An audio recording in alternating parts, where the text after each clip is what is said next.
Oui, la question est de savoir déjà si on peut parler pour le Front National d'une crue, en ce sens qu'une crue c'est épisodique.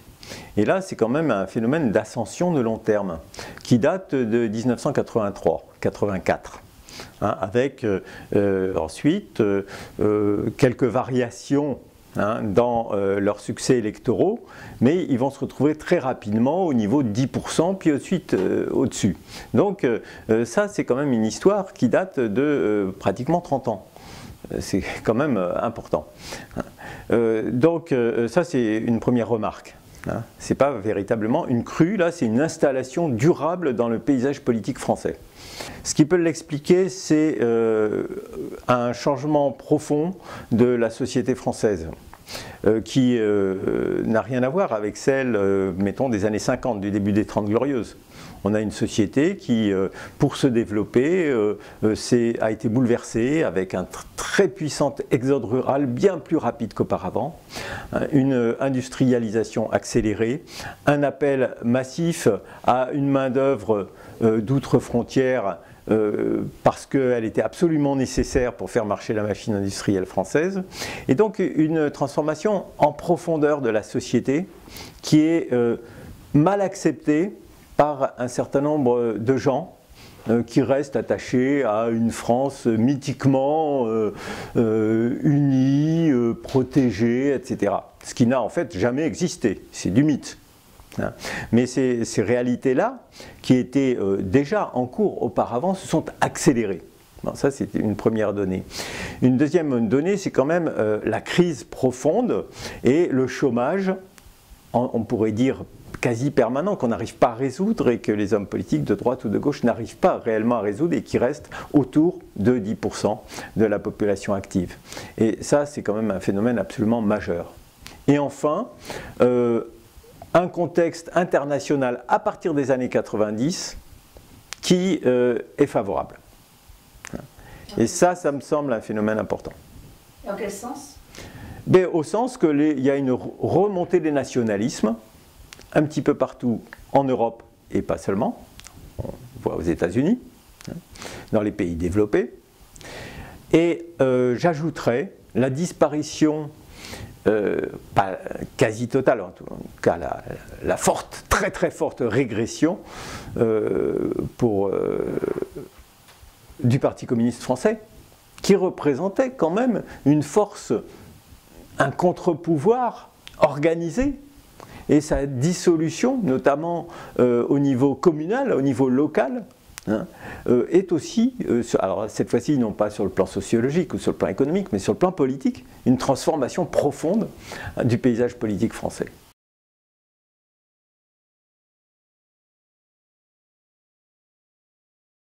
On a cité plusieurs périodes où il y a des crues de l'extrême droite.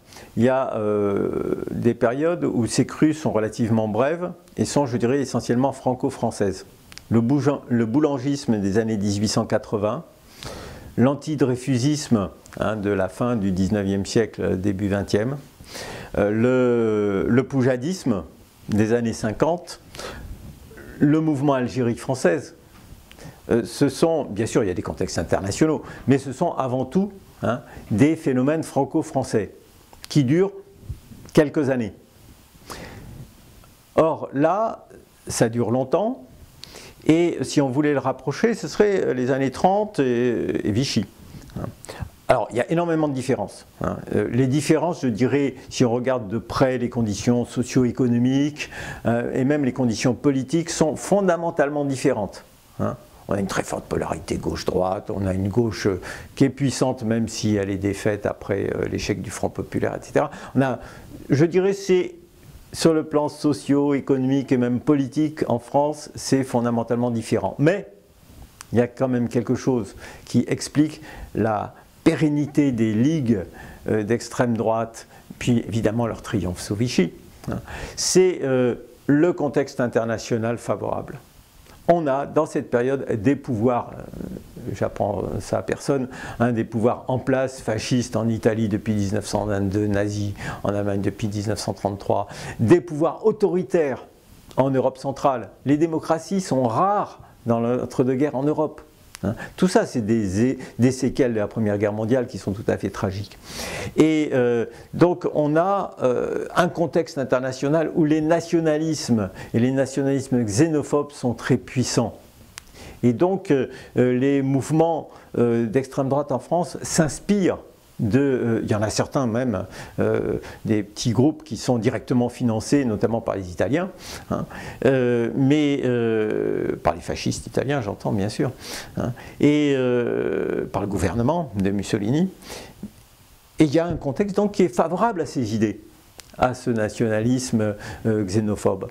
Et aujourd'hui aussi, surtout depuis les années 90, autant le Front National était un cas particulier en Europe dans les années 80, et autant à partir des années 90, la chute du mur de Berlin et la chute du bloc soviétique, l'essor des nationalismes qui dégénèrent en guerre dans l'ex-Yougoslavie, tout cela, avec la crise économique, est lié quand même à le libéralisme débridé de la mondialisation. Tout cela, évidemment, pousse, c'est un tremplin pour les mouvements nationalistes en Europe et pour le FN en particulier.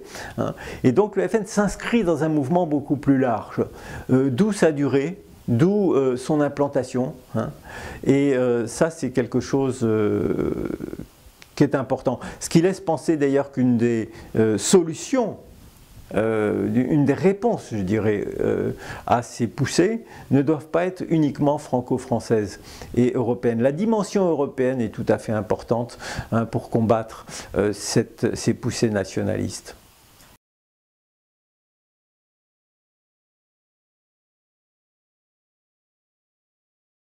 Oui, alors c'est vrai, surtout restons dans l'après-Seconde Guerre mondiale. Si on prend le poujadisme, il ne faut pas oublier que le père Le Pen a été député poujadiste, a commencé sa carrière politique comme ça. Ensuite, enfin, au même moment où il était lieutenant en Algérie.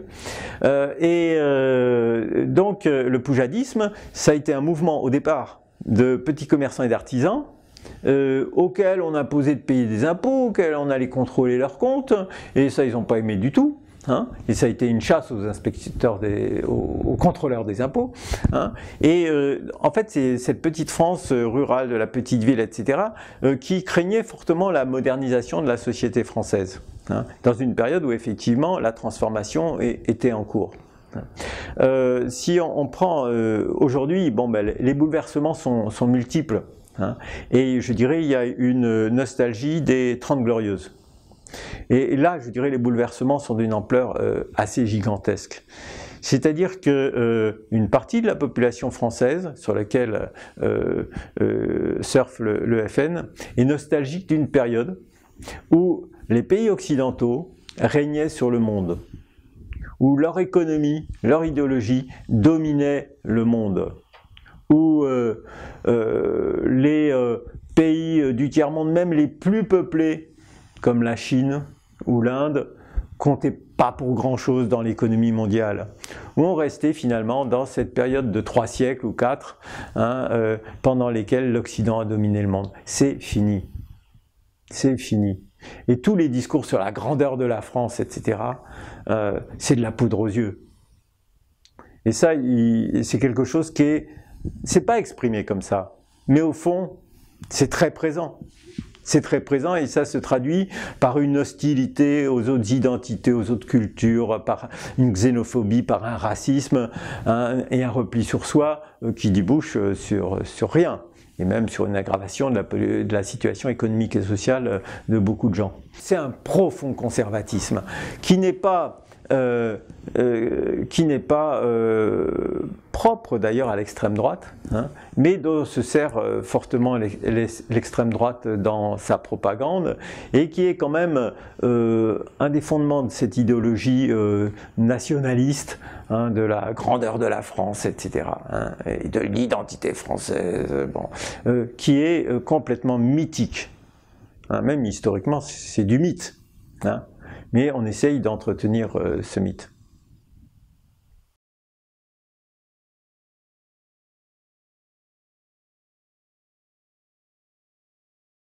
Le Front National, à son origine, hein, si c'est intéressant de remonter à son origine, le Front National, je dirais, a deux grandes sources. Le pétainisme, avec en son sein des mouvements néofascistes, hein, et pas seulement de France ultra-conservatrice, hein, et l'Algérie française. Hein.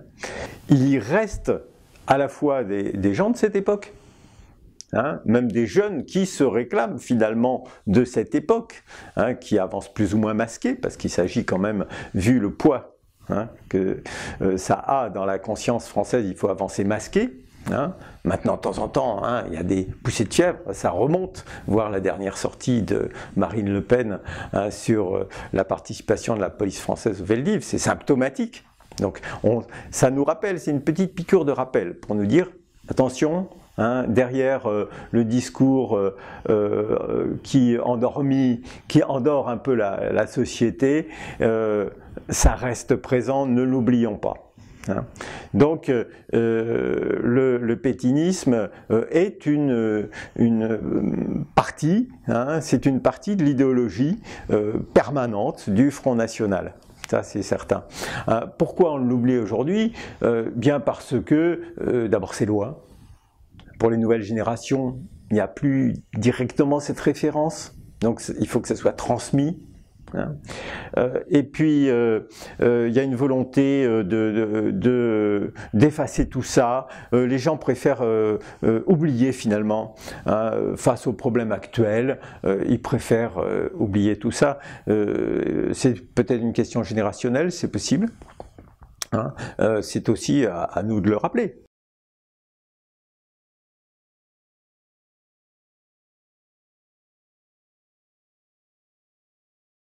Il est évident hein, que c'est l'image qui s'attachait quand même à Jean-Marie Le Pen, c'était quand même de quelqu'un qui était justement l'héritier hein, des courants pétainistes, des courants anti-gaullistes, Algérie française, et donc finalement d'une tradition pas tout à fait néofasciste, hein, même si quand même il y avait des références, parce qu'il ne faut pas oublier que le premier modèle international du Front National, ça a été le MSI italien, dont ils ont repris la flamme, là, hein, qui était à ses débuts un parti authentiquement néofasciste. Bon. Et donc Le Pen lui-même cherchait à se dédiaboliser, à essayer de gommer, mais il pratiquait en fait un langage prudent, mais il maniait l'euphémisme. Hein. Il n'était jamais raciste, il était toujours xénophobe au fond. Hein. Il faisait très attention et il attaquait même en justice les gens qui l'accusaient d'être racistes, etc. Ça ne marchait pas toujours, mais quelquefois, souvent ça marchait, hein, parce qu'il maniait l'euphémisme. Hein.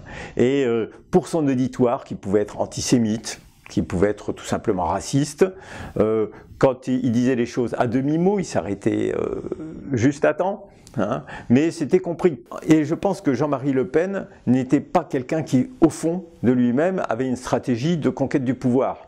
C'est quelqu'un qui était résolument dans l'opposition, qui était et donc qui voulait avancer, faire avancer ses idées, mais qui restait quand même l'anti-bolchevique, l'anticommuniste. Finalement, enfin, il y avait toute l'histoire de l'extrême droite française qui était beaucoup plus présente chez le père que chez la fille. Et donc la fille qui a une entreprise hein, de dédiabolisation, c'est-à-dire d'effacer justement tout ce qui, dans le Front National, a des relents racistes et qui peut rappeler hein, ce qu'a été l'extrême droite française à certains moments et ce qu'a été le fascisme ou le nazisme en Europe. Eh bien, il s'agit d'essayer d'effacer tout ça, et la meilleure façon, c'est effectivement hein, de faire un petit peu oublier le nom en faveur du prénom. Bon, ça passe pas, mais c'est vrai qu'il faut, je crois, bien dire que la candidate au deuxième tour, c'est Le Pen. Il faut le dire. Hein, et ne pas se laisser aller sous prétexte, en plus, à un petit côté, je dirais, misogyne, hein, d'appeler les candidates par leur prénom, hein, quelle qu'elle soit par ailleurs, hein, c'est gentillet, hein, mais Marine Le Pen est tout sauf gentille.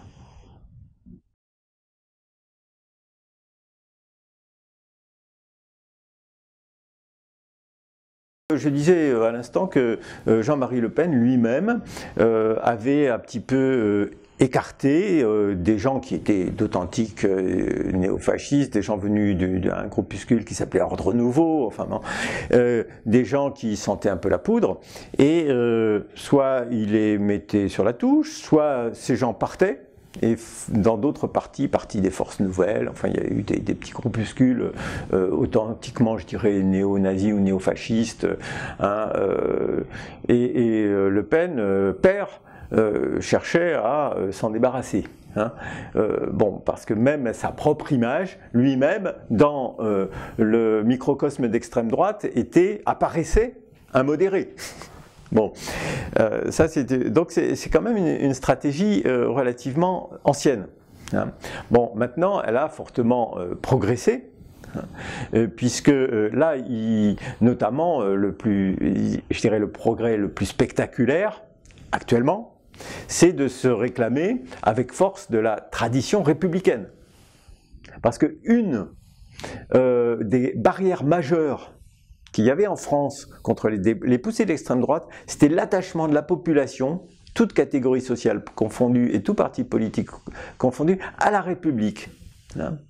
De Gaulle, quand il accède au pouvoir, il se présente comme le défenseur de la République. Il veut une République plus forte, plus efficace pour la défendre. Bon. Et donc même les gens qui sont partisans d'un pouvoir présidentiel fort, et qui finalement s'avère être plutôt la majorité de la population pendant un certain temps en tout cas, hein, aujourd'hui on pourrait en discuter, sont attachés à la République, à ses valeurs, etc. Et donc l'habileté de Marine Le Pen, c'est de trouver un biais pour se présenter comme la meilleure défenseur de la République, à travers quoi? La défense de la laïcité. Dit autrement, le combat contre l'islamisation de la société, hein, si je reprends les termes du Front National. Et ça participe beaucoup, hein, à la dédiabolisation. J'ajouterai un fait, hein, qui lui facilite évidemment le travail, c'est le contexte international, c'est les attentats, etc. évidemment.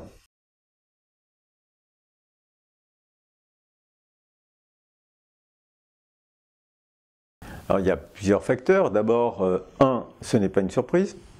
Il y a aussi le fait qu'on sait depuis des mois qu'elle risque d'être la première au premier tour. Hein. Bon là, elle a été la deuxième, mais donc c'est quelque chose qu'on avait intégré, hein, que tous les citoyens avaient intégré comme fatal, une fatalité pour ceux qui sont contre et un espoir pour ceux qui sont pour. Bon. Ça, c'est quand même une donnée importante. Deuxième donnée, c'est que la dédiabolisation en question a largement fonctionné. Et ça s'est traduit dans les urnes. Par ailleurs, elle a aménagé un programme qui peut tenter, y compris certains électeurs venus de la gauche, on le voit avec des électeurs de Jean-Luc Mélenchon.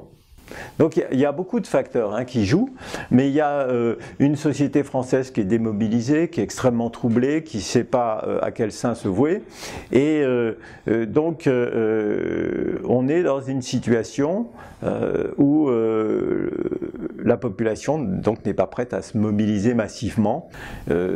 Bien sûr, ça veut dire que les gens ne voient pas ce qu'il peut y avoir comme danger fondamental, comme aussi libération, parce que derrière le programme, derrière la politique qui pourrait être menée, hein, faut voir d'abord comment elle risque d'évoluer, hein, parce qu'au début de leur prise du pouvoir, les partis d'extrême droite dans d'autres pays, souvent, hein, ont eu leurs premiers mois ou leurs premières années avec une politique relativement modérée, pas toujours vrai, mais surtout ça va déchaîner dans la société française, hein, des forces extrêmement dangereuses.